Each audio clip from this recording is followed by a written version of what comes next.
Hey guys, so today we are going to look at conduction, convection, and radiation. Now, these are all types of heat transfer. So they're the ways that heat moves from one area to another. So the first one that we're going to look at is conduction. So this is the process by which heat energy is transmitted through contact with close by molecules. So this happens in solids such as metals. They're really, really good at conducting heat. Wood, air, and water are poor conductors, meaning that they do not transfer heat well. An example of conduction would be seen by basically putting something on top of a stove, right? So here we give the example of putting oil in the bottom of a pan, covering the bottom of the pan with popcorn kernels, place the pan on the stove and turn on the burner to medium heat, cover the pan with the lid. Heat from the stove burner is transferred through the pan, heating the popcorn. Convection. This transmits heat by transporting groups of molecules from place to place within a substance. Occurs in fluids such as water and air that moves freely. So this is actually being transferred by the fluid or the air itself. So this is how it's being transferred. So the heat is inside of the fluid or the air, and then it's being transferred to whatever it is you're heating up. So an example of that would be obtaining an electric popcorn popper. Place the popcorn kernels in the popper, plug in and turn on the popper. Hot air will transfer heat to the kernels, making them expand and pop. Radiation. This is the direct transfer of heat energy. Energy travels from the sun to the earth by electromagnetic waves. So radiation is specifically traveling by those electromagnetic waves.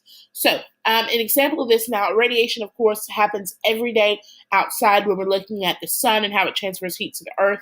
Another, on a smaller scale, an example of this would be microwaving a bag of microwave popcorn. The microwave directly produces heat, which is transferred to the bag. Heat is trapped in the bag and pops the popcorn. So this would be on a much smaller scale. So those are examples of conduction, convection, and radiation. Now, what we're going to look at next is wind, and I decided to put them on two different sections for you so that you'll better distinguish which is supposed to go on what page in your sketch notes.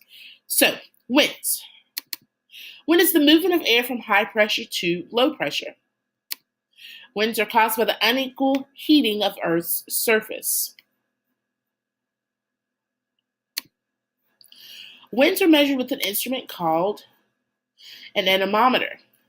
The wind chill factor is the increased cooling a wind can cause.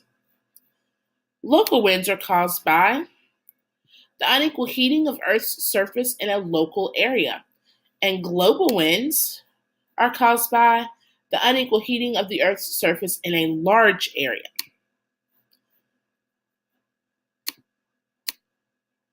Now, global winds, temperature differences between the equator and the poles cause Earth's winds to blow.